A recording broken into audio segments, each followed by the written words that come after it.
Assalamualaikum warahmatullahi wabarakatuh. Baiklah, kami dari kelompok 2 akan mempresentasikan materi mengenai media pembelajaran pada pengembangan sistem pembelajaran.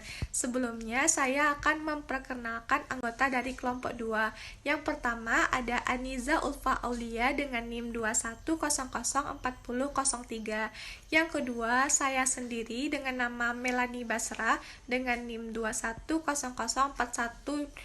Yang ketiga ada Widya Hafizah dengan NIM 21004034.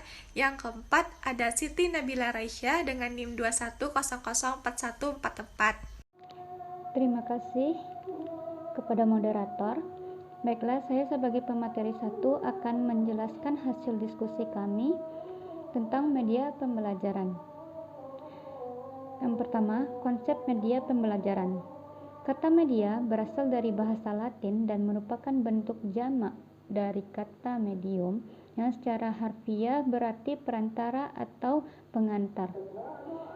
Menurut Rumampuk tahun 1988 menyatakan bahwa istilah ini menunjukkan segala sesuatu yang membawa atau menyalurkan informasi antara sumber dan penerima.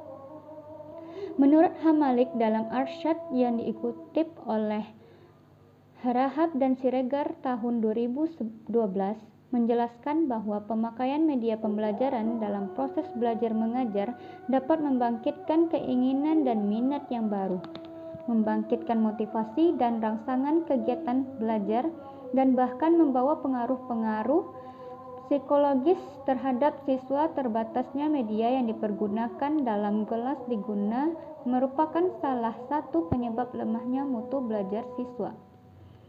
Selanjutnya, manfaat media pembelajaran. Manfaat media pembelajaran ini antara lain, yang pertama, menjelaskan materi pembelajaran atau objek yang abstrak menjadi konkret. Yang kedua, memberikan pengalaman nyata dan langsung karena siswa dapat berkomunikasi dan berinteraksi dengan lingkungan tempat belajarnya. Yang ketiga, mempelajari materi pembelajaran secara berulang-ulang. Yang keempat, memungkinkan adanya persamaan pendapat dan persepsi yang benar terhadap suatu materi pembelajaran atau objek. Yang kelima, menarik perhatian siswa sehingga membangkitkan minat, motivasi, aktivitas, dan kreativitas belajar siswa. Yang keenam, membantu siswa belajar secara individual, kelompok, atau klasikal. Yang ketujuh, materi pembelajaran lebih lama diingat dan mudah untuk diungkapkan kembali dengan cepat dan tepat. Yang kedelapan, mempermudah dan mempercepat guru menyajikan materi pembelajaran sehingga siswa mudah mengerti. Yang kesembilan, mengatasi ruang, waktu, dan indera. Selanjutnya, fungsi media pembelajaran.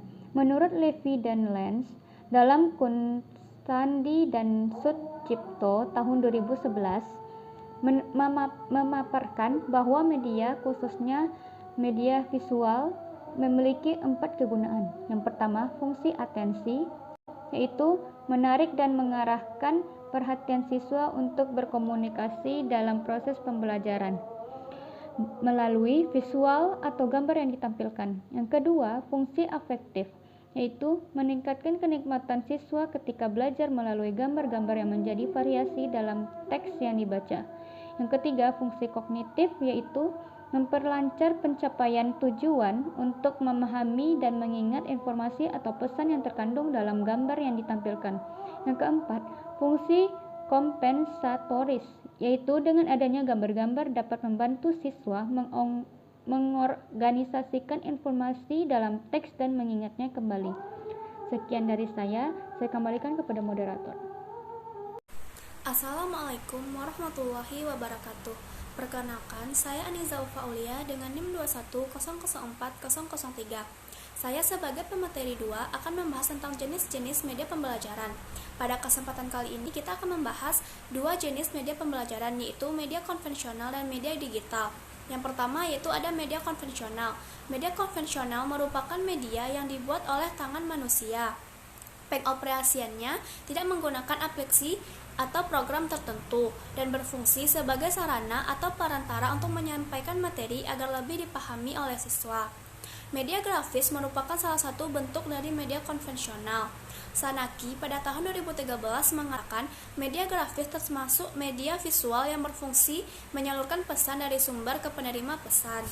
Sadiman pada tahun 2009 mengatakan ada beberapa jenis dari media grafis, diantaranya gambar atau foto, sketsa, diagram, bagan, grafik, kartun, poster, peta, papan flanel, dan papan buletin. Media konvensional yang dikembangkan meliputi bongkar pasang berbentuk bangun segi 4 dan segi 3, bongkar pasang permainan tepak gunung, bongkar pasang berbentuk rumah, matras pola, dan buku petunjuk. Sekian dari saya kembalikan kepada moderator. Assalamualaikum warahmatullahi wabarakatuh. Baiklah, saya akan melanjutkan materi ketiga, yaitu digital. Yang pertama, perkembangan pembelajaran digital. Perkembangan pembelajaran informasi melalui beberapa tahap. Yang pertama, penggunaan audiovisual, yaitu penggunaan AVA, yaitu alat membantu yang berbentuk audio atau memanfaatkan pendengaran, dan visual memanfaatkan penglihatan. Dan di kelas, guru dapat menyampaikan materi pembelajaran dengan baik. Selain itu, agar pembelajaran mengembangkan kemampuan berpikirnya. Yang kedua, penggunaan komputer dalam pendidikan. Peningkatan produktivitas dapat dicapai melalui penggunaan teknologi. Perkembangan teknologi telah mengubah masyarakat dari industri informasi ditandai dengan tumbuh dan berkembangnya masyarakat berpendidikan dan berbasis teknologi informasi komunikasi, seperti adanya komputer baik segi perangkat lunak maupun perangkat keras. Pengembangan memperbaiki sistem telah ada. Pengembangan teknologi informasi dan komunikasi berbasis komputer memiliki beberapa tahapan, dimulai dari sistem direncanakan sampai dengan diterapkan. Dan yang kedua, potensi pembelajaran digital. Yang pertama, potensi alat komunikasi. Dengan menggunakan digital dapat berkomunikasi kemana saja secara cepat. Misalnya dapat berkomunikasi menggunakan email atau berdiskusi menggunakan chatting maupun mailing list. Berkomunikasi dengan email atau chatting berbeda dan lebih efektif dan efisien dibandingkan dengan menggunakan telepon atau faxmail yang juga sama-sama mempunyai kemampuan untuk menyampaikan informasi sangat cepat. Pada komunikasi yang menggunakan telepon, semakin jauh jarak orang yang berkomunikasi, semakin mahal pula biaya telepon yang harus dibayar. Kemudian pembayaran akan semakin mahal lagi manakala waktu komunikasi berlangsung secara lama. Dan di sisi lain, berkomunikasi melalui pembelajaran digital, pulsa, telepon berbayar hanyalah dengan menggunakan pulsa lokal. Tidak ada pengaruh jarak atau dekatnya orang yang bisa dikomunikasi atau komunikan tersebut. Dan yang ketiga, potensi akses informasi melalui pembelajaran digital dapat diakses dari berbagai informasi seperti perkiraan cuaca, perkembangan sosial, ekonomi, budaya, politik, ilmu pengetahuan, dan teknologi yang disajikan oleh berbagai sumber tanpa harus berlangganan. Kemudian, pembelajaran dapat mengakses berbagai referensi baik yang berupa hasil penelitian maupun artikel hasil kajian dalam berbagai bidang. Yang ketiga, potensi pendidikan dan pembelajaran. Perkembangan teknologi pembelajaran digital sangat pesat dan menambah ke seluruh penjuru dunia, telah dimanfaatkan oleh berbagai negara, instansi, dan ahli untuk berbagai kepentingan, termasuk di dalamnya untuk kepentingan ataupun pembelajaran yang nantinya akan diterapkan oleh guru kepada siswanya di sekolah. Baiklah, terima kasih kepada kelompok 2 yang telah menjelaskan materi mengenai media pembelajaran. Maka dapat disimpulkan bahwa media pembelajaran meliputi berbagai macam media yang bisa digunakan oleh pendidik maupun calon pendidik untuk membimbing pembelajaran yang akan dipelajari. Bahkan, media teknologi ini dapat mempermudah pendidik untuk menjelaskan serangkaian materi yang akan diberikan untuk peserta didik dalam belajar dan dapat merangsang daya pikir dan cepat tanggap peserta didik, agar pendidik bisa melihat sejauh mana peserta didik dalam mempelajari materi pembelajaran yang telah diajarkan tersebut. Baiklah, sekian presentasi dari kelompok 2. Kami menyadari sepenuhnya bahwa presentasi ini masih jauh dari kata sempurna, yang dikarenakan terbatasnya pengalaman dan pengetahuan yang kami miliki.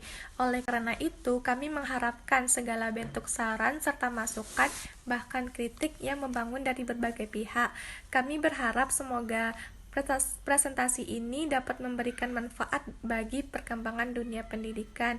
Sekian dari kami. Wassalamualaikum warahmatullahi wabarakatuh.